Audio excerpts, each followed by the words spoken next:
No, I think she is. Yeah, she's hurt. She took a hard fall off there. Okay. Gosh, I hope she's okay. I can't do it. Okay. We'll do it live. Okay. We'll do it live. It. Do it live. I'll write it and we'll do it live. Thing sucks. Here we go. It's another edition of the Daily Puck Drop. It is your daily sports podcast here on Friday, December 19th. How about that? Never a doubt for your Seattle Seahawks. We all believed right down to the very end. No one gave up. No one left the stadium. No one cursed Sam Darnold. No one threw things at the TV and made their dog scared throughout the night. All right, we will cover all of that on today's show. It's a Friday. That means coming up momentarily, you're going to hear from Jim Moore and Chris Egan, the PME Show. We couldn't do it without those two because they're part of it. And we'll get to those guys in just a quick second. We've got our handicapper, Troy Wins, coming up. And then we'll get the very latest on all the action coming up this weekend in college football and the NFL. And last word with Bob Condotta. Normally we preview the upcoming game. This time we get to sit back and recap last night's most thrilling victory over the Green Bay Packers. All right. Obviously, you got to name the movie. If you don't know the movie, come on. Just let yourself out the door, okay? We are broadcasting, as you always do, from the Limback Lumber Studios. We could not do it without the support of Limback Lumber. Big thanks to Limback Lumber. They're going to take care of you, all your lumber needs. Contractors, do-it-yourselfers, they treat you one and the same. Give them a call, 206-782-3487. They also would like to remind you this time of year, holidays, if you can, donate food, money, your time to your nearest food bank. Please do so. They do a lot of great work at Limback Lumber with the Ballard Food Bank. And obviously with Christmas right around the corner, also with everything that's happening with the floods across Western Washington, people need help. They need food. So if you can donate your time, money, and food to your local food bank, please do so. You can visit me on all the social media platforms, PuckSports everywhere except for TikTok, which is Puck_sports. And you can visit PuckSports.com. There, you can sign up to become a Pucks Posse member. Membership gives you access to everything. You support all the daily content that we do. Plus, we give you bonus shows every single week, like yesterday's KJ Arntz with Mitch Levy and Jim Moore, and Wednesdays with Ryan Divish Inside Pitch. All right, without further ado, ladies and gentlemen, here he is. An army of sponsors are bringing him to you every Monday, Wednesday, and Friday. And, folks, he's a big winner. He's a big, big winner. You can go F yourself, Alex Akita and Ryan Divish, because this guy won some money last night. Did you not? I did, Puck. I'm so proud of myself on that. And the timing couldn't have been better because Alex and Ryan thought they were being so funny, you know, like, hey, let's start a podcast with a guy who doesn't know a thing about picking winners and we'll just fade whatever he picks. Well, last night, Ryan and Alex, I've already informed them of this on Twitter. I picked the game to go overtime. I had $30 on the game going overtime. I won $423. So thank you very much. Yeah, it's more money than they've ever won. Congratulations, Jim Moore. The Smoking Lock of the Week is back. It's back. It's back. And it's brought to you by A Clean Streak. Roof cleaning, gutter cleaning, pressure washing, window washing. They do it all at A Clean Streak out of Oak Harbor. I love Brian Turner. You will too. Make sure you give him a call for a free estimate, 360-395-5748. Don't take my word for it. Read the reviews at acleanstreak.com. Debbie and Dale Carruthers, they're on time, courteous, very professional. Our windows and screens look amazing. So visit acleanstreak.com. Last minute Christmas gift, you're scrambling, right? You're thinking, man, I haven't got my wife anything yet.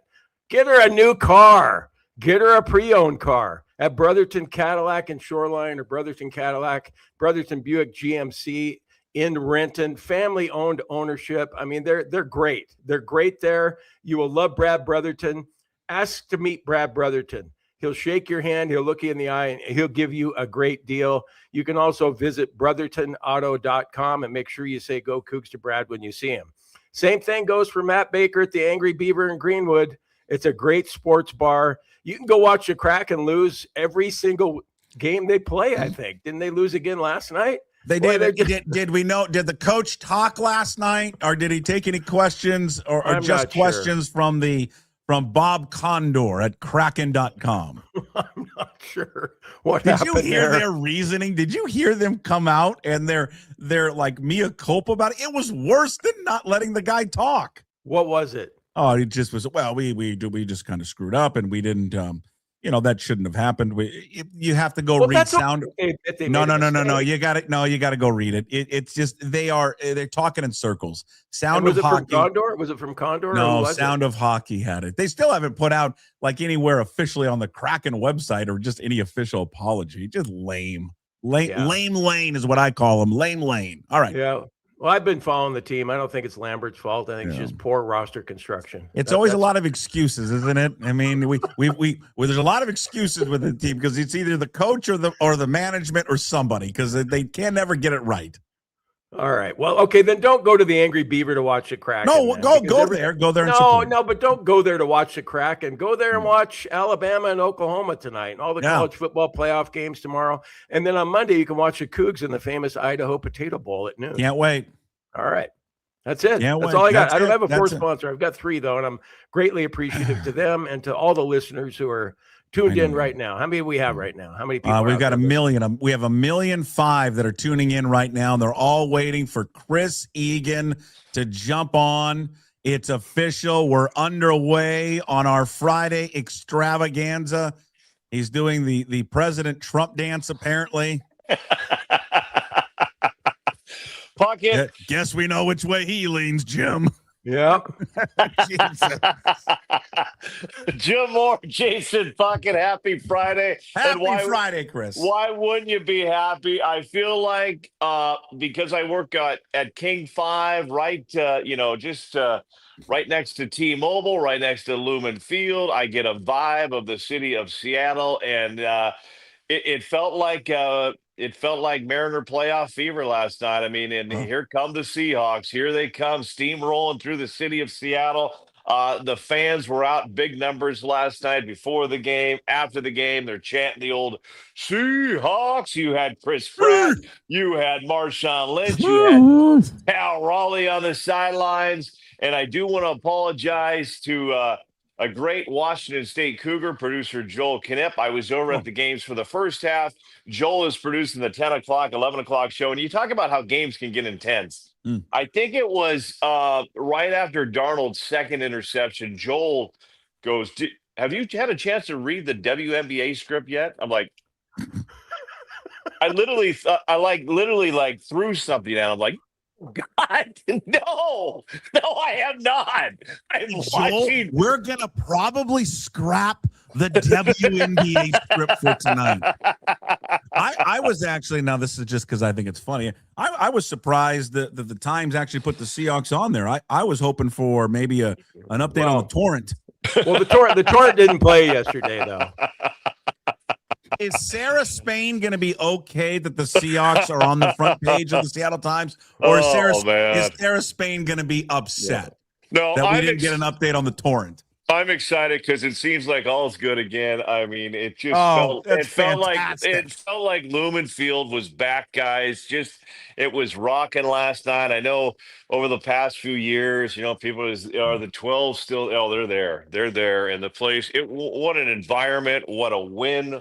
What a game! I haven't had a really chance yet to dissect. I've been watching this team like you guys since the 70s, and but it's got to be a top 5, top 10 game for me.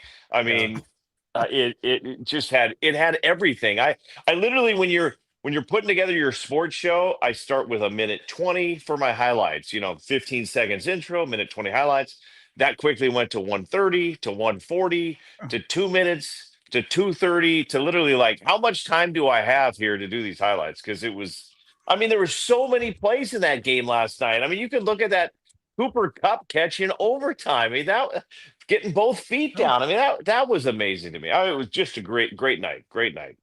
Yeah, I can see why it took you so long to, it's probably hard to digest what happened last night when you're enjoying your fake tree and your fake fire. So it's probably difficult for you to, pull away from those things. Grasp what happened historically with the Seahawks last night, because that was what I got a kick out of was the premature tweets by people like Softy, embarrassing performance, disgusting, inexcusable. Yeah. And then, then we see him getting spanked in Pioneer Square or whatever. Yeah. So anyway, but I it's did quite feel the sorry. turnaround. I felt sorry for the beat writers last night. Greg Bell, Michael Shawn, Bob Condotta, because they had that story written. Once that defensive lineman picked off that pass, that story was written. And they had to reverse course on the fly. The story was written. I think everybody, don't we all agree? I mean, everybody had the same reaction after he threw the second pick. No one thought they were going to come back and win the game. And right then and there, we were the storyline, right? What did we talk about, Jim? This whole week, it was the moment of truth for Sam Darnold. And had that second pick led to a loss, that's all that would have been discussed today. That's it. The only thing. He's not the guy. He proved it once and for all. Yeah. And he was just, and he was able, and he was, I'll say this, in the first half, it looked like he was playing scared. Or they were calling the game scared. He just looked, if he didn't have the first guy to throw the ball to, he took off and ran like he was a college quarterback. He did not look comfortable, Puckett, but in as much praise as Darnold is getting, I think lost in the shuffle last night when you dissect that game and you're laying down the highlights and you're editing the highlights last night is go back to the 2-point conversion to win it. And the offensive line, if that was not their best job of the entire night when they needed it most, because I'm telling you what, I don't have the play. I'm not in Mike McDonald's ears, but that's got to be your fourth option. And you don't get to a fourth option unless your offensive line gives you time to get to that fourth option. So when they needed the O-line the most, they came through big time last night. It was huge. Yeah. And Zach Charbonnet, the heads up 2-point conversion. I mean, that was just another one. You're watching, the folks that were watching at the stadium had no clue, but when you watch the replay on TV, you're like, that's a lateral. See, now this is near and dear to our heart, Chris. You probably not for you, because you don't have the same scar tissue that Jim and I have. See, what we witnessed last night was actually a backwards fucking pass. That's where the ball left the quarterback's hands and actually went backwards. Unlike a certain Apple Cup, where it was not a backwards pass. Sure. I digress, Jim. Yeah, that resulted in some bottle tossing and Barbara Hedges fearing for her life. Remember that? I want to come here again. Screw you, Babs. Get out of Pullman. But it was. I mean, it is. I don't know what fans. I mean, maybe there was a few fans that understood what was going on. I think right when they stopped it and then Mike McDonald was talking, you're like, oh, yeah, that might have gone backwards. And then they showed it. And like, to me, I don't really know why there's a debate, because people are having a debate about it. No, there shouldn't be a debate at all. Backwards. Yeah. It clearly went backwards. And heads up by Charbonnet. If he doesn't pick it up, I mean, it's. Yeah, but he didn't know what was going on, though. I think he just saw the ball there and just thought, I agree. 100%. I agree. He would have pounced on it. But I'm just saying, heads up from him, at least just picking it up. At least he just picked it up. I mean, that if you don't do that, we're not going to overtime. So I'm with Jim. Like, he was literally just picking it up to hand it to the ref to be a nice guy, not because he thought, it's a debate on whether the whistle blew or not. And then something I saw online that even if the whistle did blow, that it's still okay, that the play could continue somehow. I didn't quite follow that line of reasoning, but I just thought the debate was whether or not it was a backwards pass. But I mean, you guys are right. There are so many plays from that game. I mean, we could run through them all. You mentioned the cut play there in overtime. How about the throw? There is a sky view of it, overhead view of that throw where he had to let that ball go. That's probably, I would make an argument, Sam Darnold's best pass he's ever made. To where he released it and to where Kupp caught it, unbelievable. There's a play before that, the one to JSN, another toe tapper on the sideline. He was 5 of 7 for 79 yards in overtime. I mean, he was in a do or die drive. In a do or, I mean, everything. His legacy. The narrative is on the line for him. Everything he can rewrite the book on that drive. Now, it's not finished, because there's still other things that he needs to accomplish and all that, because we're going to have the same question marks when it comes down to the San Francisco game on the road.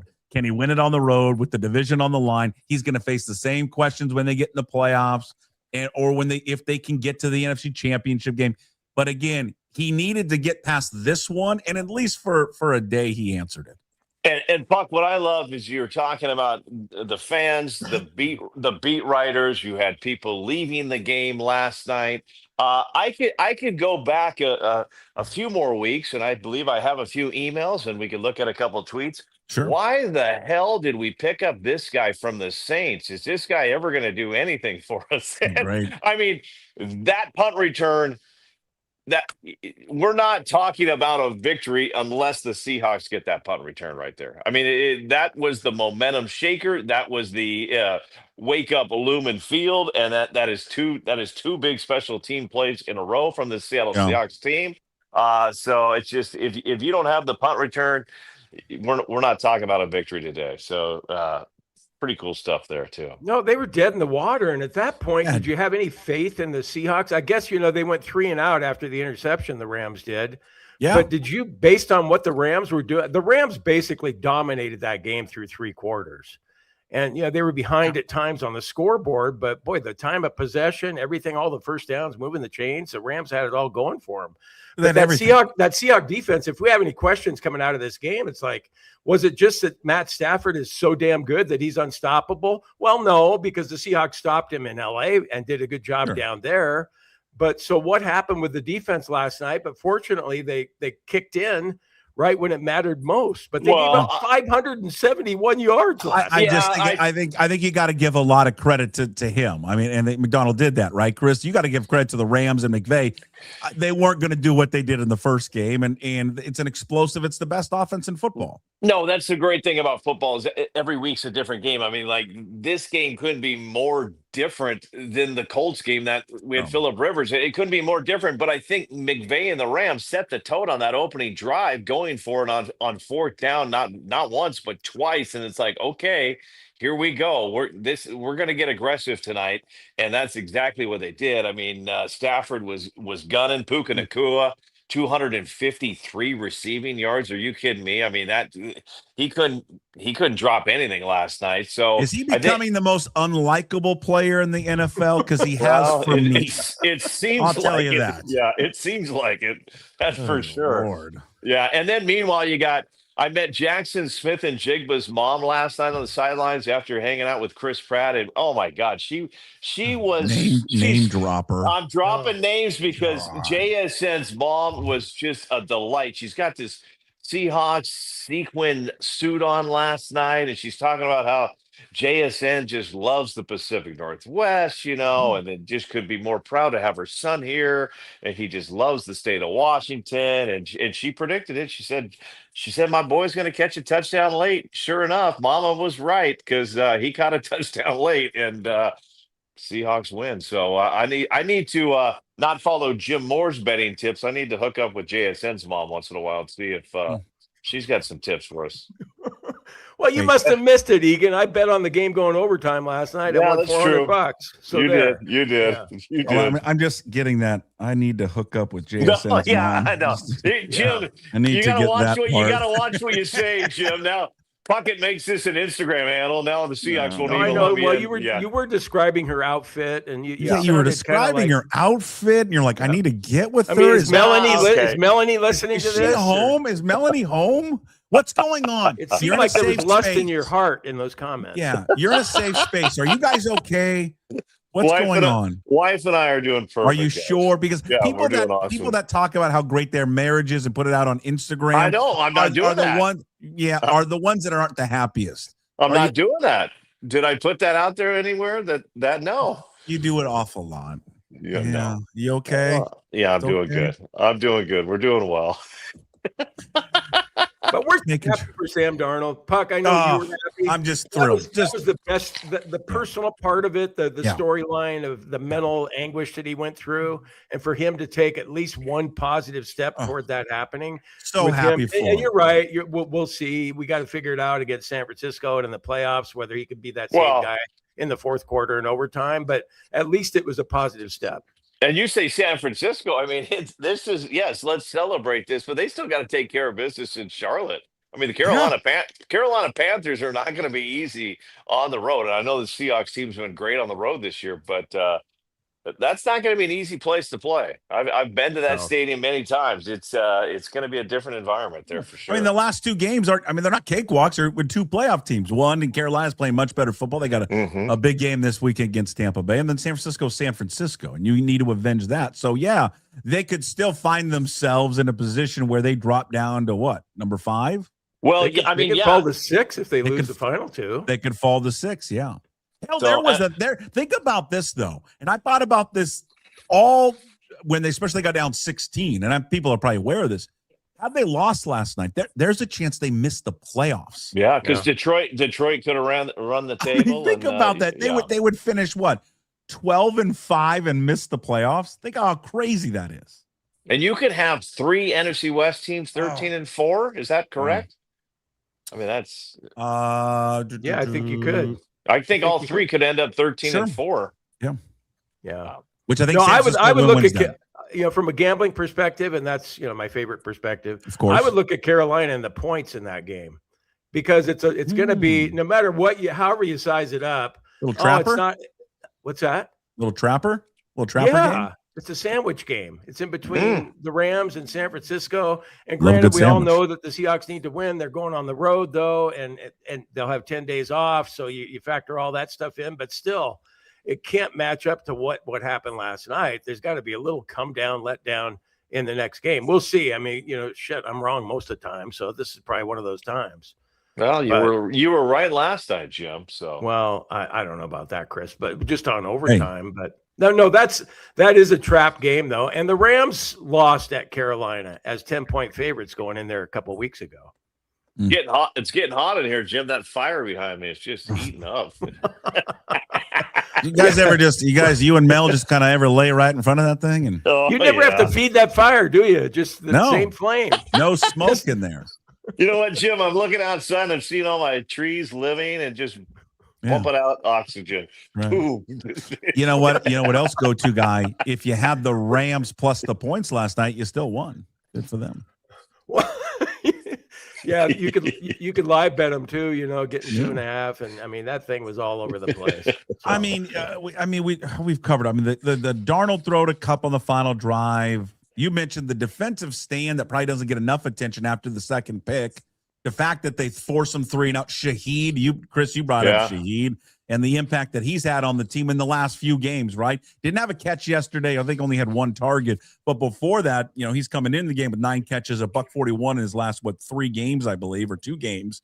And then has that return sparking the images for me as a 12-year-old of Bobby Joe Edmonds running down the sideline for a touchdown. How about Ken Walker looked like he got a Ken a Walker boost was sensational. If it wasn't for Ken Walker, they'd have been getting blown out they wouldn't have had a chance to come out. How about the play where I think it was 3rd and 16, and he's getting booed while he's running because nobody likes the play call, and he picks up 17 yards. I mean, Walker, I think that is a positive sign the way Walker ran last night, because there has been some concern about this run game, and they showed some life last night. Walker ran hard. Zach Charbonnet did what he needed to do in the red zone, so that was definitely a positive sign last night. You know what else I liked about Walker last night, and it didn't matter, but it did to me because I like try-hard guys. On the interception, he chased the guy down and stopped him at the 1. I know they scored on the next play, but maybe they would have fumbled or had a bad snap or something. Still great effort. Still great. How about the effort on his? First of all, I mean, Jim loves this expression, but I did immediately put my hands down my pants and I tried to find a cigarette someplace after that running back screen to Ken Walker, because no one likes a running back screen more than me. No one. Yeah. No one. Usually you lower the pants before the hands go down. Though, right? No, no one loves it. But did you see how you guys are taking shots at me talking about sequined outfits, and you're talking about hands down your pants? Yeah, no, he is not me. You don't put your hands down your pants when you're watching a game? I do. No. So, really? Just kind of adjust things down there and kind of feel comfortable? I'm at work or I'm at the game. Well, you don't do it at work. What do you got, HR there, King 5? No, I'm going to tell you, but how about our guy, the president of the Gray Zabel fan club? How about his effort on that screen? You see how fast that guy was moving down the field to lead Ken Walker on that screen? It was unbelievable. How fast he was. Perfectly executed. Perfectly executed. Chasing edges, baby. Chasing edges. Okay, so was it number one? Was it number one all time best? Like Seahawks a regular season game? Well, best Seahawks victory ever. I mean, people mention the Packers game, the NFC Packers Championship. Game. Come on, Packers. Or the one, the deflection by Sherman. That game. Yeah, I would go Packers. I mean, in the end, even though it's a blowout, you got to say the Super Bowl when it beat just killing the Broncos because the ultimate prize is the Super Bowl. But yes, I think the Curse touchdown, the end zone, Packers game, the tip play against the 49ers. I mean, but it's not top far five behind them. sure. Yeah, it's not far behind them. I think you have to go regular season. I mean, nothing trumps a playoff game. I mean, listen, all the NFC Championship games are better than that. Yeah. You go into the Super Bowl. Yeah. There's more on the line. Regular season game. When you think of what was at stake last night and the fact, what was that stat? 172 when you trail by 15 or more in the fourth. But those teams are going to the Super Bowl. and I read that stat last night in the news and I'm reading it. I'm like going, I mean, God, why am I even reading this? This is like Dan Dornick. Chuck Knox was like Dan Dornick, the Wapato workhorse. I mean, everybody on the team wasn't even alive for like 80 of the losses. But and then how often does a team convert 3 2-point conversions? How often? Never. Yeah, I mean, it's not even a 50% deal, is it? Well, and here's the other question: how many 2-point conversions do you have in your playbook? I mean, most teams usually it's only like 2 or 3, and credit Mike McDonald, he apparently had a few more. But here's the other thing: is guys, a lot of people are giving Coach McDonald a lot of credit going for 2. Why the tie hurts you? So you have to go for 2, right? Exactly, Chris. I was thinking the same thing. A tie would have helped the Rams. The Rams would have taken a tie last night. The Rams would have taken the tie. I mean, it may have gone to PKs and a shootout, but I think they would. That'd be fun. They should do that.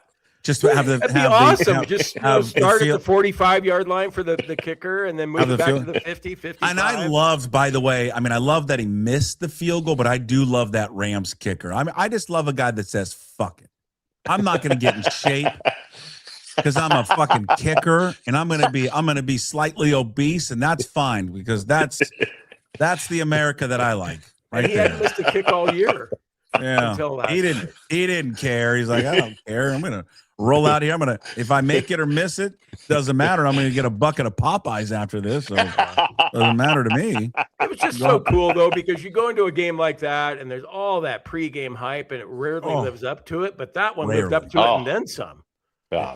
It just was incredible. I mean, and the pregame was great with Lynch swearing every other word. You got Lynch going crazy. And how about the shout out? How about Carissa taking a shot at all the fans leaving? Our local gal, yeah, she took a shot at the fans leaving. So, do you think she went down to the South End and killed that whatever she put on herself, like that jacket? I mean, is that fresh off some farm in King County? Well, I don't know what you were looking at, but she looked fantastic to me. The black hat and everything. Well, hey, listen. That Inglemore grad there. Yeah. We're all fans of Carissa. Careful, Jim. He's going to start questioning your marriage here if you go too far with this. No. Egan, I'm just telling you, I think there's problems. I think JSN's mom's filing a restraining order against you. Kathy might give me a pass for Carissa. I'm telling you, she might give me a pass on that one. Yeah. I think she would. Yeah. Your wife? I don't think. I have a feeling Carissa wouldn't be up for that. Yeah, you don't think so? You're a handsome man. She might be looking good today. She might be into older men. Is that a legit thing? We hear that a lot about guys getting passes. I mean, has anybody ever got a pass? I'm drawing a blank on the. Why am I drawing a blank on who? God, that'd be great though. The woman who was married to David Justice, the actress, what was her name? Halle Berry. Halle Berry. That's been my one free pass. You got a pass on that? Yeah. You got her name. You got her name in your wallet just in case when you run into her.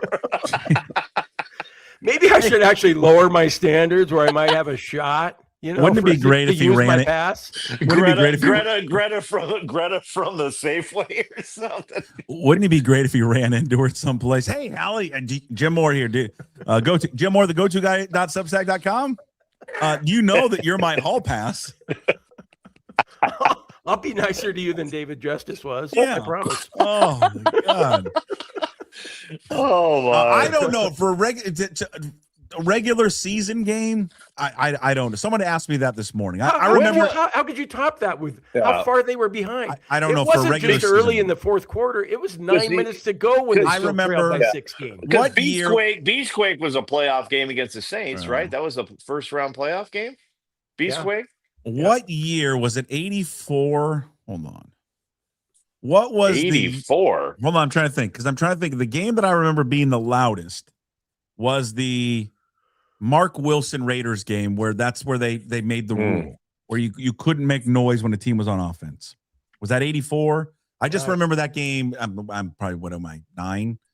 I just remember that game being insanely loud and crazy, and I think that was a Monday night game. You guys remember that one? That one. What about the playoff game when they beat Dan Marino in Miami? What year was that? That was at the Kingdom. Wasn't at home, but that was at the Kingdom. That was the Heward boys were both backup quarterbacks in that game. Really? Yeah. Great noise. Great point. I'm trying to find. Hold on. I'm trying to find. Well, what about the game where Largent laid out somebody I think that was at Mile High Stadium. Yeah, but these are plays though. If you go back it's 1985. 1985, I believe it's a Monday night game. They're playing the Raiders and Mark Wilson. It is looking it up right now. It is December 15th. No, that can't be it. That's a loss. That's Chris, give me Mark Wilson's high school. Mark Wilson he's a local guy, right? It was like Shorewood or something. Is Shorewood still around? Nah, it is. It is Shore something. Yeah, Shore. You got Shoreline or Shorewood and Shorecrest. Mark Shorewood and Shorecrest. No Shoreline. They all 33-3. No, it wasn't a Monday night game. It was a Sunday game. 33-3. Seahawks obliterated the Raiders, but I remember that game. That was the Mark Wilson game where he couldn't hear, and that place was nuts. But again, I mean, that's just a game that stands out. I don't know. Yeah. Well, I don't think there's anything regular season that probably tops. Between us three, thinking back, this could be the best regular season game of all time. You're right. Boy, Dave Craig had a great game against the Raiders that night. 9 of 21 for $143. And they still won the game. And how well did you guys know Eric Saubert? Am I pronouncing his name right? So, Jim, I had to look him up last night. He's been on 12 different NFL rosters. Yeah, it's crazy. I mean, absolutely. He just signed an extension. He just signed a contract. Yeah. No, I mean, it's a remarkable story. This is a guy who's been, like I said, 12 different. I think he went to Drake. He went to Drake. And for him to make that, I mean, God, you've got to make that catch. I mean, it's just wide open there. But did you see how close it was to getting knocked down? Yes, it was very close. But Jim, here's the amazing thing about that, Jim. I literally, when I went to look him up, I go to your favorite spot in mine, Wikipedia. Guess what? They already had in Wikipedia. They already had his 2-point conversion catch to take out the Rams. Who does that? Who has the time? Who's so quick to do that? And then what I love about McDonald throwed a little Dan Wilson last night in his post game. I don't know if you heard it, but he goes, and Sabi had a great play. Oh, Sabi. Yeah. So we're calling him Sabi is what we're calling him now.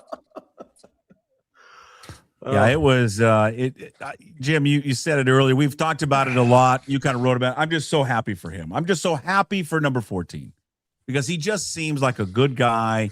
And he's had all these expectations in his career. He just needed, I hope, and maybe it doesn't happen. I just hope with what he went through last night, because that was kind of a microcosm of his career right there.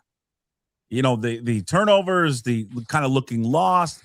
And the thing I give him credit for, he eventually snaps out of it. And then when he starts to cut it loose and play fast and free, I mean, that touchdown pass to JSN, I mean, that's a Randy Johnson fastball. Well, he just threw to the back of the end zone. So how about his touchdown to AJ Barner? I mean, he flips that across the. I mean, that was. I mean, I know Barner was wide open, but it's a great catch, though. Yeah, great catch. But I just hope that this. Again, I've thought it's not the same circumstance because it's not the same. What was on the line for him as a quarterback is very different than for Sam Darnold. But I always think of when Steve Young when they won the Super Bowl and they beat the Chargers. There's that image of Steve Young on the sideline, and he's for people just listening, he's like taking something off his back, taking the monkey off his back, and that monkey was Joe Montana. He always had to live up to Joe Montana, and that was the pressure. And the thought was Steve Young couldn't win a Super Bowl. He couldn't be Joe Montana. Well, he finally did. Did he get Softy off his back? Was that what happened last night? No, I don't know. I don't know what kind of I don't know what kind of friends you guys have. I'll just say this about my friend group. When we go out and get after it at a game and we make a bet on a game, I don't turn to my buddies and go, hey, if we lose, I want you to slap me on the ass really hard. Yeah. What the fuck are we doing? Like, I mean, what in God's name? I would bet, like, all right, if we make this bet, I'll buy drinks, or how about some cash? This guy is like, no, I'm gonna strap up on a light pole, and you guys are gonna take turns hitting me. I mean, what are we doing? And you can see it all on video.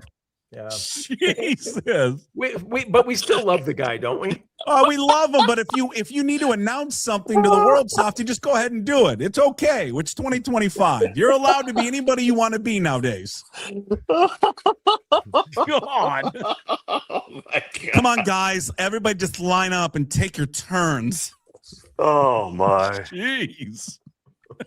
Oh, Jason. Jim, next bet we have. We're just grab a light pole and let me just take a whack at it. God, that wouldn't have occurred to me. It would not have occurred to me to have you wouldn't have occurred to you. Chris, hey, Puck, if the Seahawks come back and win this, I'll let you It's spank getting hot. It's getting hot. That didn't cross my mind last night. The show's getting hot, guys. Chris, you ever made a bet with your buddies playing pickleball in the morning? Hey, loser's got to spank the winner. No, we have not. We have not had that. No. Where do you think they go from here? Do you think they're going to wrap it up and be the number one seed, or screw it up along the way? They were saying Softy's friend. I'm trying to change the subject. I'm trying to help you here. Yeah. Meanwhile. Meanwhile. Thank you, Jim. Yes, I do. I think this is I think Mike McDonald has proven this team knows what it takes on the road, and crazy. They're actually better on the road. So it's not going to be 2 easy games, but I think they take care of business and get the 1 seed. So I don't know. Your thoughts, Jason? I don't know. I'm just thinking more about being hit in the bud. I think they get it done. I think they're a better team than Carolina, and I think that the San Francisco's played great, but they have so many injuries. I just think that they can go down there and win, and they have home field advantage, and that's always been great for them. It doesn't mean everything now, but God, it's 2 games. All you need is 2 to get in. So hey, we can really root for Phillip Rivers this week. Yeah, a lot of us were privately rooting for him last week, but this week going against the 49ers, you can wholeheartedly get behind him. I actually think it gets worse though now that they got tape on him. I think it was kind of the Seahawks was kind of a mystery on what were you going to get from Phillip Rivers. Now everybody knows what you're going to get, so now you can go after him. Did you guys see McVay's press conference last night where the reporters were just on him? They didn't even ask him about the game right off the bat. They're just like, Nakua tweeted this. Oh. I mean, right away. God, he kept it together though. He was did. right on the edge of losing it, but never did lose it. But I did like he caught himself. Did you catch it? He kind of caught himself because he was getting a little worked up about all the questions, and then you could tell he's upset they lost the game. He's an ultimate competitor, like they all are, and he was super frustrated. He probably caught him off guard. He was getting all these Nakua questions, and people don't know. Nakua tweeted right after the game, bitching and moaning about the refs again, like he did week on the live stream. He ended up deleting it and all that, but the reporters are asking him about it. And I disagree with Sherman and that whole crew on the set. You can't ask them of that bullshit. That's their job. Puka Nakua is the best player, one of the best players on the team, and he had a huge night. And he apologized for taking a shot at the refs during the week and then does it right after the game. And then something happened, Puck, check it out. Nakua, I think, was already in hot water with McVay because he was trying to bring in some podcasters into the facility. Oh, yeah. So that was, I don't think McVay was happy about that. Well, then he did the Jewish trope. He was the guy tried to get him to do that celebration that was he didn't know about. And I'm not going to kill him for that one or criticize him for that one. He didn't know. I didn't know. I don't think a lot of people knew what that was. But I did say he did kind of catch himself. He was getting really worked up about it. And then he caught himself. He goes, and he almost apologized to reporters. I'm sorry. Listen, it's an emotional game. You guys are asking me stuff I don't know about right now. We're worked up over the loss and all that, but it was a great football game. It had that big game feel from the moment, the pregame all the way to the end. It's great. Okay. Jim, you okay? I've got a question for you. It felt like you wrapped it up and you put a period there. I did. The young kids. Yeah, it wasn't an exclamation point. That's true. Do you know the young kids now? We have some people at work where a girl came over to my desk and she said, are you going to be doing a tease for the A block period? And I went, did you just finish your sentence? She put a period on it? She said period. I didn't know that was a thing now, but apparently if you want to end your sentence, you can say period too. Fuck. Where do you want to Yeah, I'm just distracted. I'm sorry. Because I was going to ask you guys if the better team won last night. And I say that because the Rams are still shorter odds to get to the Super Bowl than the Seahawks. You look at the stats and for offensive yards, Seahawks with 3 turnovers. I think the Rams are the better overall team. I think that's okay to say. Stafford did not get sacked. Darnold sacked 4 times. I mean, the stats would tell you the Rams were the better team last night. But you know what? Yeah. Okay. Because they're plus 230 to win the conference, and the Seahawks are plus 250. So it's a small, but still, if the Rams had won last night, the Rams would be prohibitive favorites to win the conference, and the Seahawks would have been like 5-1 or something. Mm-hmm. Egan, before you go, when's your next? Are you gonna do a high school basketball game? Did you guys do the beach game against Prep, or did you just go cover it? We just went and covered it. We went and covered the game. We had to a lot of things in the air that night. So we ended up covering it. Tyron Stokes, JJ Crawford for. I'll say this, guys, and I have watched DeJounte Murray. I have watched Paulo Banchero. I mean, pretty much every great high school player that has come out of the state, I've watched in person. I know this young man is not from the state of Washington, that he transferred here, but he's the best high school player I've ever seen. He really is. And if you have a chance to watch Rainier Beach, do yourself a favor, look at their schedule, go watch them, because this kid is going to go 1 year in college and he'll be in the NBA. And it's kind of fun to say, hey, I remember watching him against Seattle Prep. I remember watching him against Eastside Catholic. I would mark on your calendars the Eastside Catholic game, because that is a team that's going to give them a run for their money. But I'll tell you what, I've never seen anything like this, guys. I show up to this game and it's amazing. It's old school King 5. I'm like, hey, King 5, thanks for being here. Here's your spot. And we're the only TV station, but there's like 16 social media people, working for different national, outlets across the country that are all there. And these aren't small potato. These are social media people that have like 8 million followers, 20 million followers. And I think he also has his own group that does it. Yeah. Media group that follows him too. And it is absolutely hilarious. The student sections from the other school, and Seattle Prep, God bless them, they tried their best, but when they started doing the overrated chant, it went downhill fast. I was there for the Blanchette. I was there for the Blanchette game when the Blanchette boys did the same thing. I'm like, oh no, just don't do the overrated chant. All you're doing is hurting your own team's chances. How about that? I mean, the kid had 52 points, Jimmy. Had 52 points, 22 in the third quarter. And then I'm going to say this. I'm excited for this. Classy, humbled JJ Crawford. Some people are going to say, Egan, you're not talking about Tyron Stokes. No, Tyron Stokes knows he's good, and he's going to have some fun with the crowd, and he's going to pump things up. But JJ Crawford, Jamal Crawford and his wife have done an amazing job with this young man, because just a humble, Great kid. He's got a bright future. He's only a ninth grader, and he's gonna be a star as well. All right, we bid you adieu. Enjoy the rest of your day. Say hello to JSN's mom. Don't get me in trouble with the Seahawks and JSN. We're on a good relationship. I'm not going to use it. Relax. Next thing I know, Jim, I'm getting a call. I know. I'm getting a call from Dave Egan. What did you say to Puck? Anything else? Yeah. See you, Egan. All right, Hey, Chris. Hey. Merry Christmas, guys. Merry Christmas. I won't see you until after Christmas. We'll see you. Merry Christmas. I hope you get everything you want, including a JSN jersey.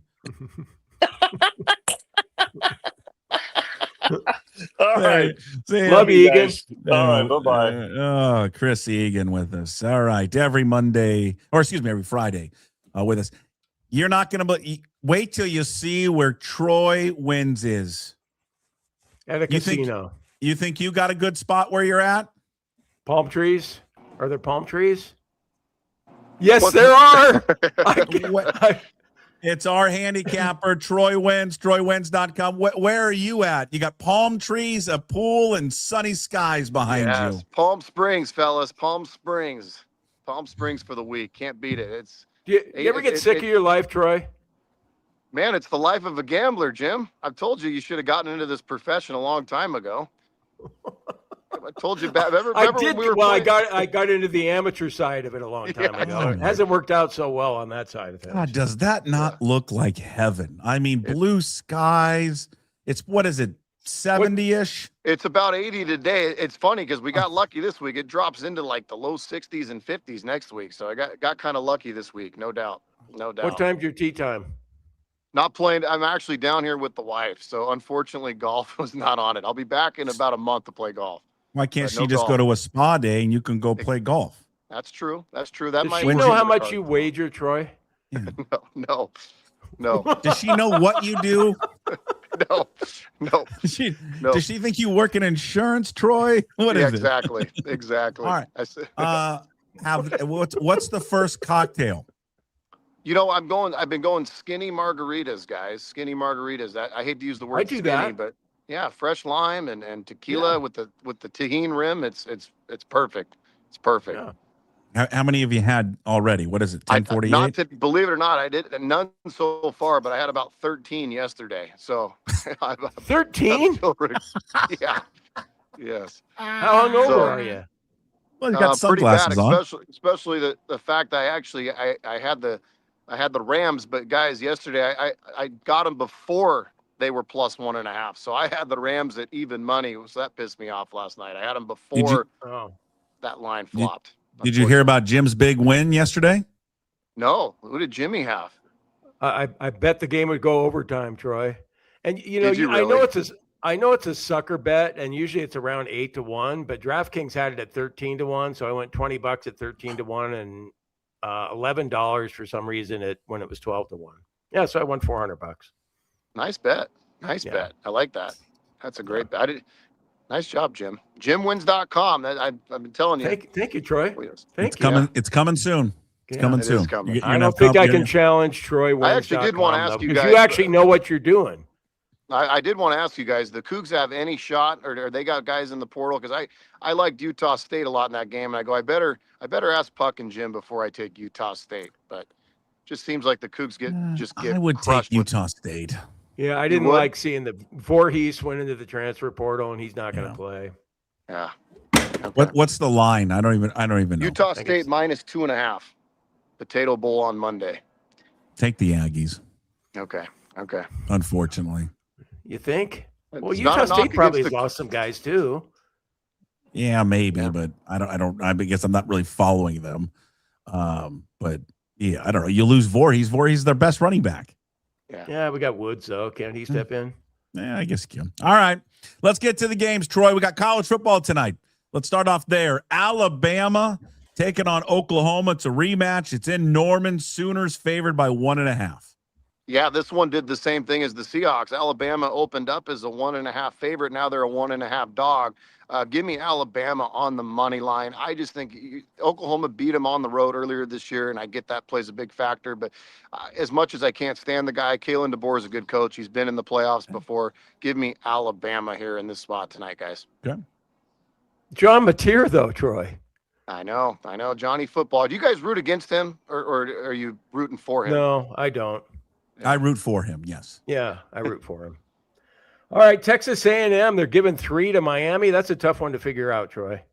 I like Texas A&M. The big factor here for me is home field. That place is going to just be absolutely rocking.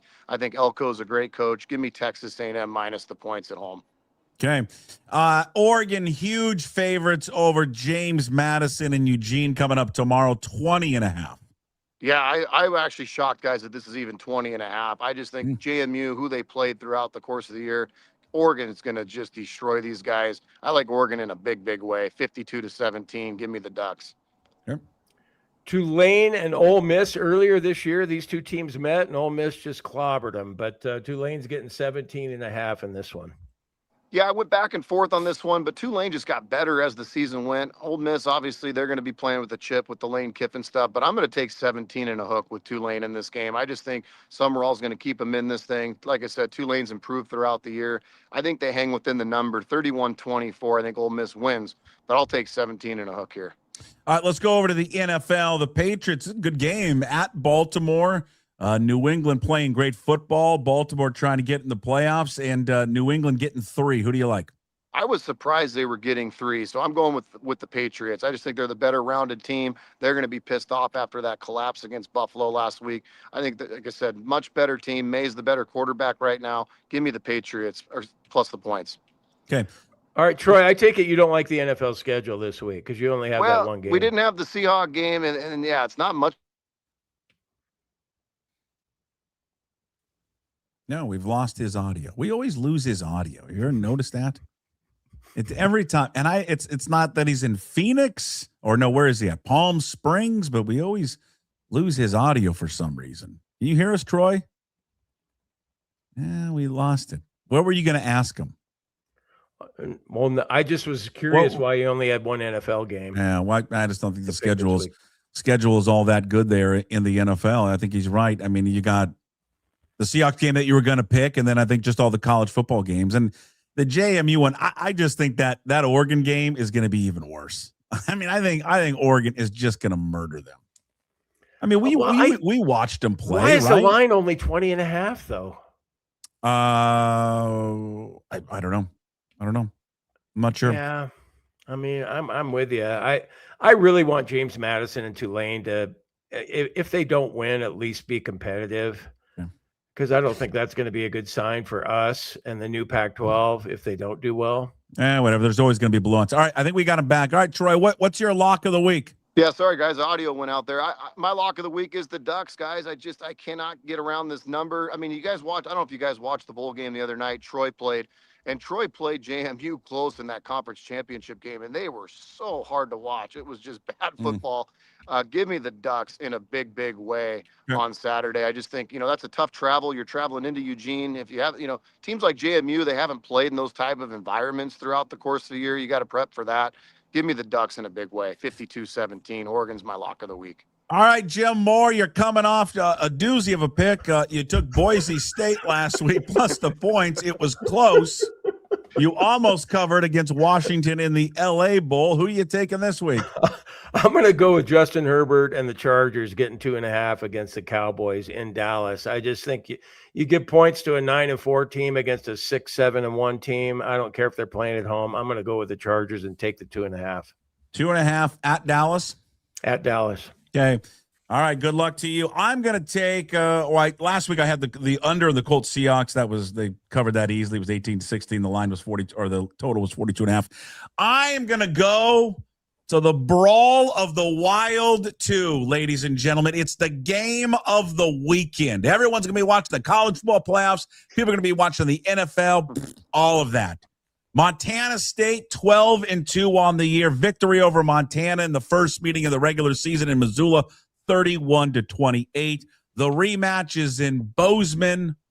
They are favored by 5.5 over the 13-1 Ryan Divish Montana Grizzlies. 1 p.m. ABC coming up tomorrow.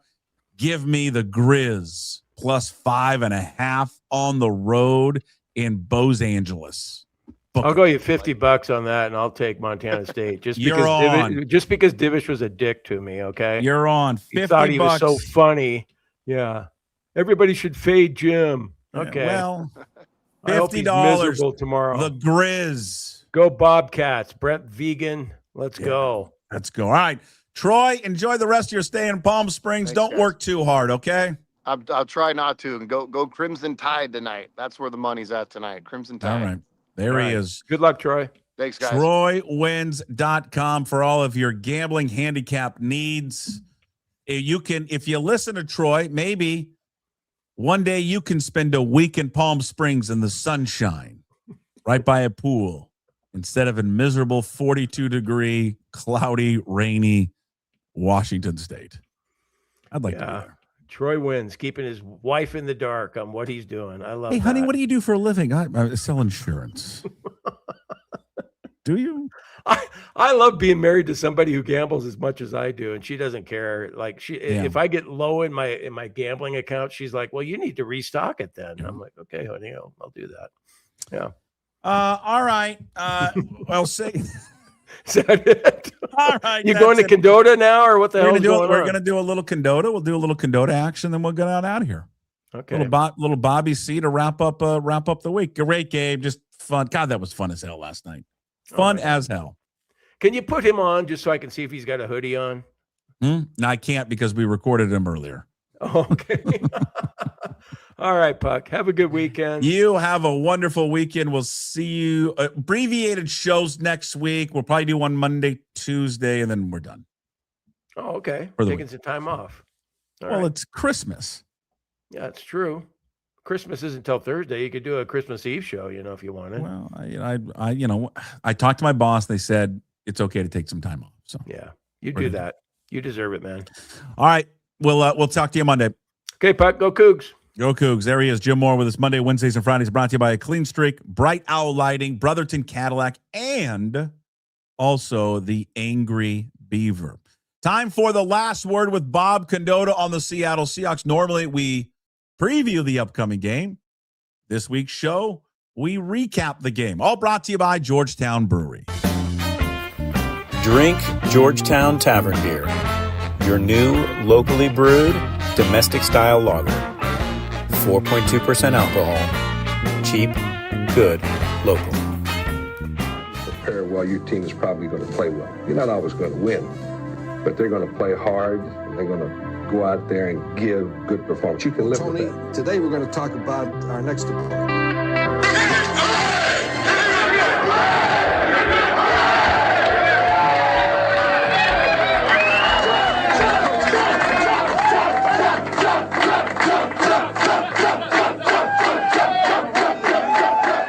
It would not be a Friday without a visit with Bob Condotta. The last word from the Seattle Times covering your Seattle Seahawks. It's all brought to you by Georgetown Brewery. But I bet when this guy got home, there was a couple of pops waiting for him in the fridge, a couple of Georgetown cans of some Bodie Zaffa, maybe some Rogers Pilsner.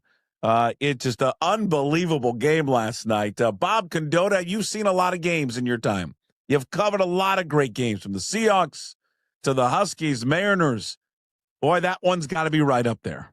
Yeah, it really is. I'll have to, that's actually on my to-do list today, is to kind of try to write down the top 5 or 10 and kind of go through some of the craziest Seahawks comebacks ever and see exactly where that ranks. But no doubt, I mean, the one that comes to mind just most immediately is the Green Bay game, the NFC title game, for a game that had a similar feel to it. They were also down, I think 16 points in that one, a little earlier in that one, but with kind of crazy special teams play that got them back in that game, a crazy 2-point play that allowed them to tie it and set it into created the situation and set it into overtime anyway. I mean, a lot of parallels to that one. And this one could have kind of similar meaning too. I mean, by putting them in sole control or sole possession of the number one seed right now, and just needing to win these last two games to get that and have the top seed going into the playoffs. So yeah, definitely an all-timer.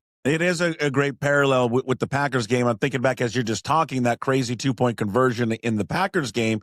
Again, I think Luke Wilson's a little bit more known than Eric Saubert, but I'm just in terms of like backup tight ends making a play that you wouldn't think that would be the option. Wilson's was much more dramatic in his 2-point. I was actually referring to the Zach Charbonnet thing, really, as kind of the crazy. Oh yeah, okay, play. Sure, yeah. It's kind of what even happened there, kind of the same end zone and everything as the Luke Wilson one, almost the exact same plot of land, probably. But yeah, you're right. The Sauber play. I mean, 3 2-point plays. There was all these things. It was such a jumble last night, and I've been spent about a half hour this morning, kind of going, reading all the varying factoids people have, and first team to win an overtime game on a 2-point play. And all these varying, there just was a lot of history last night for sure. What was everyone's got their moment of the game. Obviously there's going to be the JSN touch on the back of the end zone, the 2-point conversion. But as you are looking at it last night in real time, looking back on it, what was the play or the plays that stood out to you the most? Well, the Shaheed, I thought, punt return was what really turned it. I mean, the minute that happened, to score that quickly, they look like they're totally out of it, especially after the last Darnold interception. And, the way the Rams had moved the ball down the field on them there, you just kind of felt like, man, the Rams sort of, you kept seeing their yardage creep up. You're just like, we're not used to seeing this. And they kind of, a rare time when it didn't seem like Mike McDonald sort of found answers at halftime on how to stop a defense or stop another offense.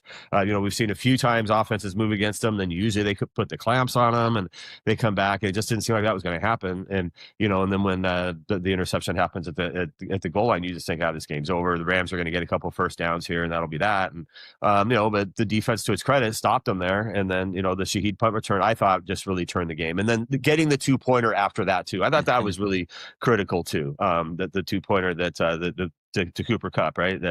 If I'm remembering every play. And let me jump in there, Bob. You know what? People got to go back and watch that 2-point conversion. He catches it between his legs. Yeah. When he goes down, I mean, it is we are inches away from that being an incomplete pass. I mean, just of all the crazy things that happened in that game last night, he secures it barely. Yeah, and if it's a 10-point game there, I know there's still time, but if it's 10, that's a lot different than being within a possession. And at that point, if the Rams maybe they play it a little more conservatively, just try to get a couple first downs. Maybe you get the ball back with 4 or 5 minutes to go after that. The time's just going to kind of run out. So that whole sequence I thought was huge, just kind of getting back in. And it felt like they really got the crowd back in it. Yeah. What did you make of Sam Darnold's overall performance? I mean, it's crazy how often we're kind of seeing a similar thing here where he makes some mistakes early. You're ready to bury him. I'm sure there's 8 million tweets about Sam Darnold can't win the big one and all that. And then there they go. And they suddenly, he has this incredible ability to just not seem to let that rattle him at all. And then he was great down the stretch. I mean, he was 5 for 7 for 79 yards in overtime. His whole fourth quarter was, I don't want to say the whole fourth quarter, but the last 10 minutes or so was good. He did have that interception there early in the fourth quarter, but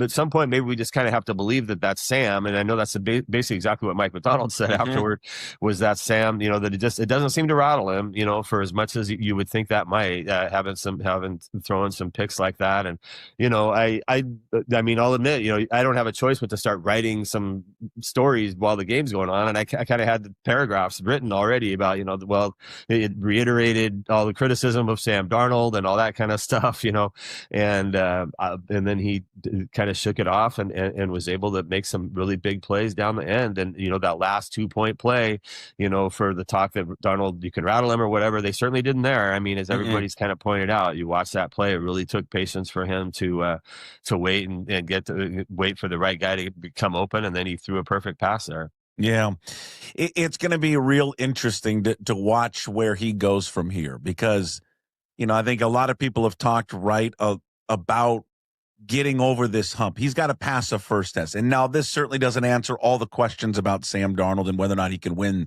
the big game, because this there's going to be another test, right? It's going to be the Panthers to a degree, but it's going to be the Niners on the road. If that is like, they got to win that game to actually clinch the number 1 seed in the division. And then there's going to be a question once they get in the playoffs, right? Because of what happened last year. And if they get to the championship game, there just will be questions always with him. But I do wonder, Bob, for him, and I watched and listened to a lot of his press conference. He didn't really get much into it. Maybe he did at the podium with you guys, maybe the stuff I didn't see. He certainly didn't do it with the Amazon crew, but that weight off the shoulders to just finally beat this team, but win a big game. And I don't know how much he pays attention to the stuff. He'll probably say he doesn't. I think it's human nature to pay attention to it. But I am curious if this finally kind of releases him a little bit. I mean, certainly it does for this one specific thing that was hanging over him, which was the Rams, obviously, and just kind of the notion that they really had a way to beat him. You could probably go back and pick through that and say he didn't necessarily disprove that, because the Rams defense did have 2 big interceptions that really looked like it was going to turn the game their way. And then, some just other crazy things happen and all that. They kind of gave Sam a little more opportunities to go back there and be able to pull it out. That's just the life of being an NFL quarterback. I mean, people are still asking questions about, can Josh Allen really take, Sure. Can Lamar Jackson, I mean, guys who haven't won Super Bowls, basically until you win a Super Bowl, you're going to have that hanging over your head, because that's kind of the biggest game of all. Obviously, that's the whole point of the thing, is to win a Super Bowl. So, I think until he does that, there's going to be some questions there. But I think he does. That's what I would say is that's a lot better than the question Sam Darnold had 2 years ago, where people are like, can this guy even be a viable NFL quarterback and things like that? If you're him, he's 26, and what's his record? He's won 26 games now the last 2 seasons. I mean, that's starting to pile up, and that's a lot of evidence that despite some bad plays he might make here or there, you can win NFL games with him. You can get 2 straight years he's led a team to the playoffs now. You can get to the playoffs with Sam Darnold, and that's kind of the first step to being able to then do more than that. Well, Bob, he has a chance, right? Did the Vikings go 14-3 last year? Were they the number 1 seed? No, they lost the game to become the number 1 seed. That was the whole thing. They lost that game to That's Detroit. Right. But what was their final? What did they final? That's right. What did they finish? 14-3 in the regular season. 14-3. So he's got a chance again to go back-to-back seasons by finishing 14-3. And again, that's right. They missed it last year, but has a chance to be a number 1 seed. Yeah, I mean, again, it's not just all of him, but he is the quarterback of 2 teams that are going to finish with 14 wins in back-to-back seasons. Pretty damn impressive. Yeah, it is, and that's got to be up there. I mean, obviously the 17-game schedule changes the history, but that's got to be up there for the most wins that a quarterback has had in two seasons with 2 different teams, Bob. Yeah, with 2 different teams. Yeah, he's already kind of set that record. I think the most wins for a quarterback with 2 different teams. It just rarely happens that you are that good of a quarterback. You win that many games as a quarterback and you play for a different team the following year. So there's not even that much precedent for that. But yeah. I mean, if he goes 14-3 in 2 years. And again, that's what, the Seahawks, when they went to get him, part of the thought was, hey, we're going to have a really good defense. So we need a good quarterback, obviously, but the options of what you can kind of get are somewhat limited, but we do think we can pair him with what we have and we can win games with him. And he has certainly proven that part of it. Right. Yeah. Ken Walker was great yesterday. He had just a different gear to him. I wonder at times if they just can't somehow, Bob, find a way to get him more involved in the passing game. I mean, you and I have talked about this before. It's my love affair with John L. Williams. I love a running back screen. In fact, if I were an offensive coordinator at any level, I would start every game off with a running back screen. I love them. They executed it perfectly last night. But again, with Walker, his ability in open space, you see when he gets there, he's just a different gear. But involving him in the passing game to me, it seems like a strength of his that I'd love to see them execute even more. But anyways, that's just a commentary. He was just fantastic last night. He was, and you really see his ability. And it didn't end up mattering because I think they punted on the drive. But that 17-yard run on 3rd and 16 was one of the more amazing. You're gonna now there's like 10 other plays that were more amazing than that, but that was just an amazing play. One of the guys he broke through there was Nate Landman, who's having one of the best years by a linebacker in the NFL right now, and all that. The crowd was booing when they handed him the ball because it looks 3rd and 16 while he is doing this, and then he gets the first down out of that. But that did kind of give him some life there at that time. But yeah, I thought he was really good, and I do think you see that he is a difference maker. You can talk about running backs all the time and how much they're they're so dependent on everything else around them to be able to do things and all that. But as you point out, I mean, when they can get him the ball and there's any kind of open space, he can really, the touchdown run was huge, obviously, at a time when, if the Seahawks don't do something on that first drive and the Rams take it down, and, if they take, obviously they took a big lead anyway, but still for them to get back in the game at that time, I thought was really critical. But yeah, and it's really, we all know Walker's future. I mean, at the moment, all he's got guaranteed for the Seahawks is 3 more games, and who knows what's going to happen after that. And I do think he is again proving that to somebody he's going to have a pretty big, he's going to have an interesting market for sure. All right, Bob Condotta, where are we at on the injury front? Who came out of there banged up? Who should we be worried about? How's Eamon Worry doing? Yeah, well, I mean, I think he's okay. It sounded like he's gonna be okay. Kobe Bryant, I think, is probably the one to really watch the knee injury that he had, and then Reek Woolen with whatever he had a knee injury as well. We'll find out a lot more about that today. Mike McDonald is going to hold a press conference later on today, and we'll get a little clearer idea. They were kind of vague on all that a little bit in the immediate aftermath of when the game. Did Bryant get hurt? When was that sequence? Kobe Bryant. It was late in the game. Yeah, it was in the fourth quarter. When the Rams were going down to the other end, it was right before they scored, if I recall right. I have to admit I had my head down writing a lot while a lot of that kind of stuff was going on. But yeah, he got hurt on he got his knee. It was the play near the goal line when they stopped him at like the 1 yard line on the play, and he got kind of ran into there and his knee. And if you watch the replay, it looked it didn't look great. So we'll hope he's okay there. So Ty Okada, the one good thing there is Ty Okada played a lot of football now, and so you're at least not going with an inexperienced guy back there anymore. But certainly Kobe Bryant's been the one real guy steadying force back there a little bit, because he was one of the guys who hadn't been hurt out of that secondary so far this year. Well, they went out, they clinch it, and they will have the number 1 seed in the playoffs, and they would have won the division, all that. Everything's in front of them to accomplish, and that was, again, I look forward to reading what you come up with, some of the craziest games you've ever covered. That was, in terms of regular season games, right up there. Normally we look at the playoffs and the championship games, but for a regular season game, that was just a bananas game. Just had everything. Had everything. The fact that it was on prime time with the whole world of the NFL watching, it just delivered on a great night. Bob, and you and your staff, including Ryan Divish, who came all the way from Montana to cover that game as well. You all delivered there at the Seattle Times. Go get yourself, look at this. Go get yourself a hard copy, folks.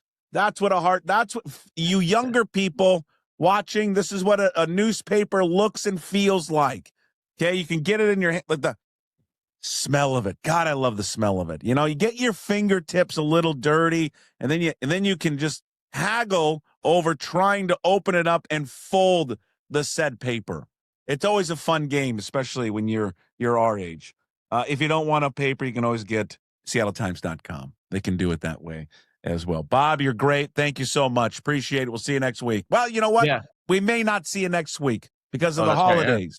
Right, yeah. We'll adjust the schedule. So I'll get with your people. We'll figure out a time we can make it work. But we're not going to talk to you before the holidays. Merry Christmas to you and your family. Yeah, same, Jason. Yeah.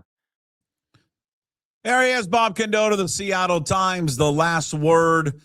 His weekly conversation with us here on the Daily Puck Drop and Puck Sports, brought to you by Georgetown Brewery, makers of Manny's Pale Ale, Bodie's Offer, Rogers Pilsner, and their new Tavern Beer. Tasting room, beer garden open daily. from 10 a.m. to 8 p.m. Visit them at georgetownbeer.com. Bob's appearance with us will be part of the Daily Puck Drop on all platforms, YouTube, Apple, Spotify. Also on YouTube, we will separate Bob's appearance and put the video up there just for you. Easier access to get yourself a last word there with Bob Condotta as the Seahawks now get set for a little lengthy break before they go on the road to face Carolina.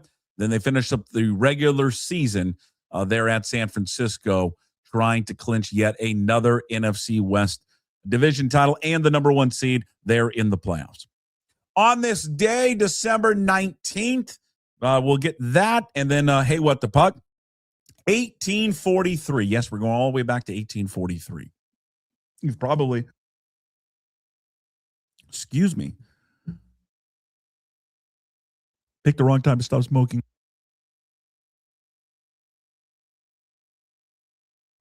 Jeez. I don't know what the hell happened there.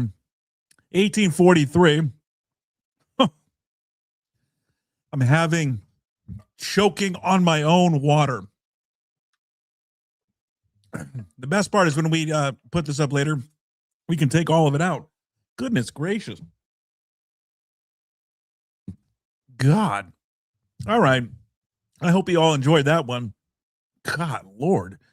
Just choking for crying out loud. Well, I was getting choked up to tell you about what happened in 1843. A Christmas Carol published by Charles Dickens debuted. 6,000 copies. This is why I'm crying. 6,000 copies were sold. First edition sold out by Christmas Eve. In the century following its release, it sold over 2 million copies. Did A Christmas Carol there, Charles Dickens, 1843. All right, 1984, Wayne Gretzky at the age of 23 becomes the 18th and youngest NHL player ever to reach 1,000 points. Terrible. I should still, so I could blame it on smoking if I smoked. Wayne Gretzky, 1984, again, the youngest player to get to 1,000 points. All right, happy birthday, Al Kaline. Would have been 90 years young today, passed away in 2020. 18-time All-Star World Series champion, 1968. 10-time Gold Glove winner. Also celebrating a birthday today, Reggie White. Would have been 64 today, but passed away back in 2004. Regarded as one of the greatest defensive players of all time. 2-time NFL Defensive Player of the Year. 13-time All-Pro selection. All right, that is on this day. That was the worst on this day in the history of this segment we've ever done. The man on, you know what, tomorrow, or we'll do this a year from now on this day, December 19th, Puck nearly chokes to death on the Daily Puck Drop. Hey, what the puck brought to you by Restoration One of North Seattle. It's your restoration company. It's going to let you avoid the stress of water, fire, and mold damage. And again, reach out to them right now because of all the damage that has happened in the Pacific Northwest. They're going to take care of you and help you out with all the flood damage. So if you know anyone that needs any type of help with their insurance issues, wall-to-wall coverage of restoration of their home or their business, reach out to Restoration One for that. Restoration1.com, North Seattle franchise. All right, hey, what the puck? Sam Darnold, he has continued to kind of rewrite the next chapter of his comeback story because he's already written the first few chapters of it. Coming back last year, doing what he did with the Minnesota Vikings after being a number 1 pick or being a top 5 pick of the Jets and, flaming out there in New York and then bouncing around all those teams. He started the first few chapters of the comeback last year with Minnesota. It continued to rewrite his story with how this season has gone so far for Sam Darnold. It hit a roadblock earlier this season in the performance there against the Rams, the 4 interceptions. And the same narrative was going to be written about Sam Darnold last night had he the 2 interceptions leading to yet another loss. But in the midst of that story being written, he changed it one more time. And he changed it again last night against the Rams to overcome the boogeyman that are the Rams to him, at least for now. And the confidence that he will gain from this, we'll see how much it helps him. This could be the thing that he needed all along. Yes, I can beat them. Didn't play perfect, but I still can beat them. When the game was on the line at the end, he goes 5 of 7, 79 yards for a win in overtime. So I think he now knows I can beat them. But the chapter in the book on Sam Darnold still is out there because there's many more chapters to go. One, how does he finish off the season? Do they win at they got to win at Carolina. Do they win at San Francisco to win the division, to officially win it, get the number 1 seed? And then the questions will remain once he gets in the playoffs. Can he win a playoff game? Okay, or if he checks that off, that's the next chapter. Can he win a championship game? So it will continue. But at least for now, the questions can not stop, and they won't stop. But they cool down a little bit for now. That's Hey, What the Puck? And again, brought to you by Restoration One. Go visit them at restoration1.com, the North Seattle franchise. All right, that's it for us here on a Friday. Thank you for watching and listening today. Thank you to all our sponsors, Limbeck Lumber, Clean Streak, or I should say Limbeck Lumber, Georgetown Brewery, Flat Stick Pub, Restoration One, doing a great job for us, letting us do this show every single day. Also, big thanks to gym sponsors, Brotherton Cadillac, Clean Streak, and Angry Beaver. Today's Daily Puck Drop, find it up on YouTube and Apple and Spotify. You can also go to pucksports.com to sign up there. You can become a Puck's Posse member. And by that, you sign up and you get all of the benefits, all the free shows that we do. In addition to that, you sign up at pucksports.com to be a Puck's Posse member. You also get bonus shows throughout the week. We've got the latest edition there of Inside Pitch with Ryan Divish is out. KJ Arntz yesterday with Mitch Levy with a special guest, Jim Moore. Go check it out. All right, that's it for us today. I need to leave and figure out why I can't stop coughing and joking. Hopefully I'm okay. Hopefully we'll talk to you on Monday. We will see you on Monday. Thanks for checking in. Great Hawks win. First place. It's awesome. What a great game last night. So much fun. Rewatch it again. Relive the whole thing again. I'm going to do it. Enjoy your weekend. We'll see you on Monday. As always, we promise to be better. No shoes, no ties. Would anybody like to smoke some pot? Yeah. I was born to lick your face. I was born to rub you, but you were born to rub me first. What do you need my address for? We like to sell out, Mother of mercy, I don't speak Japanese!